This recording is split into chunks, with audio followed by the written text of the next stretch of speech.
শুভ সকাল বন্ধুরা। আজকে হচ্ছে সোমবার, তো তোমাদের সাথে আরেকটা ব্লগ শেয়ার করছি। আজকে সারাদিন কি করব ওটাই তোমাদের সাথে শেয়ার করব। তো দেখো, অনলাইন থেকে কিছুদিন আগে গন্ধরাজ ফুল অর্ডার করে নিয়েছিলাম, তো এগুলোই দেখছি আর ভাবছি কবে ফুল ফুটবে, কালার হবে লাল কালার আর হচ্ছে হলুদ কালার অর্ডার করেছিলাম। আর এই গাছগুলোর নাম কি একটু কমেন্ট করে জানাবে। তো অপেক্ষায় আছি কবে ফুল ফুটবে, আবার কবে দেখব আদৌ কালার হবে না সাদা কালারে থাকবে। তো চলে আসলাম, এখন ওদের জন্য টিফিন করব। তো আম কেটে নিলাম, এগুলো গাছ থেকে পেড়ে রেখেছিল। তো এখানে দুধ বসিয়ে দিয়েছি, গরম চাও বসিয়ে দিয়েছি। হাজব্যান্ড ডিউটিতে ছিল, এসেছে 8টায়। তো দেখো মুড়ি আম দুধ ওদেরকে আজকে টিফিনে দিচ্ছি। আমাদের সময় এই মুড়িটাই ছিল সম্বল। হ্যাঁ, রোজ দিন এই মুড়ি দুধ, মুড়ি গুড় না হলে রুটি চিনি এগুলো খেয়ে স্কুলে যেতাম। তো চলো চাটা খেয়ে নিয়েছি। আমরা চায়ের সাথে কিছু খাইনি, আমার চায়ের সাথে খেতে কিছু ভালো লাগে না, জানি না কেন, কিন্তু সকাল সন্ধ্যায় 2 কাপ চা আমার খেতে হয়। তো বিছানাপত্র গুছিয়ে নিয়েছি। এদিকে ওই ঘর থেকে একটা রেক এই ঘরে নিয়ে রাখলাম।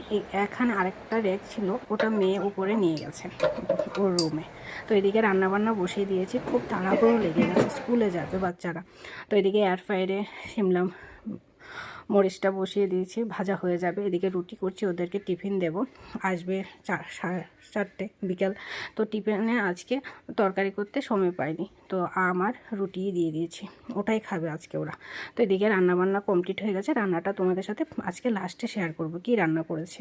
এদিকে গ্যাসটা ক্লিন করে নিই। এখানে ভিম লিকুইড আর ডেটল আছে মেশানো, এটা স্প্রে করে আমি সব কিছু রান্না করে ক্লিন করে সব কিছু যাবতীয় যা জিনিস আছে আমি এটা দিয়ে ক্লিন করি। একদম মানে ইজি, একটা শুকনো ন্যাকড়া দিয়ে মুছে নিলে একদম চকাচক ঝকাঝক হয়ে যায়। আর ডেটলটা থাকাতে মাছি আসে না রান্না করে। তোমরা ইউজ করে দেখবে, ভালো রেজাল্ট পাবে। আমি পেয়েছি সেই জন্যই বলছি। এদিকে আমার চুলটা খুলে গেছে, ওটাই বেঁধে নিচ্ছি। এগুলো না ছেড়ে রাখা যায় না বেঁধে রাখা যায়, এদিকে ঝুলে পড়ে ওদিকে ঝুলে পড়ে, কোঁকড়ানো চুল, মানে অসম্ভব যন্ত্রণা। আমি 24 ঘন্টা এভাবেই বেঁধে থাকি, 24 ঘন্টা কি 12 মাস আমার চুলটা এভাবেই বাঁধা থাকে। তো রান্নাটা পরে শেয়ার করছি, 12টার আগে ঠাকুর পুজোটা দিয়ে নিই। হ্যাঁ ঠিক আছে, না হলে ভালো লাগে না। তো পুজো দেওয়া কমপ্লিট হয়ে গেছে। এখানে ভাত বেড়ে নিয়েছি, লেবু শসা ক্যাপসিকাম ভাজা আর হচ্ছে মাছের লেজা ছোট ছোট করে কাঁচা আম দিয়ে আলু দিয়ে করেছি। এই তরকারিটা গরমে খেতে দারুণ লাগে। আর মুগ ডাল করেছি মাছের মাথা দিয়ে। এই হচ্ছে আজকের লাঞ্চ মেনু। তো আজকের ব্লগটা এখানে রাখছি।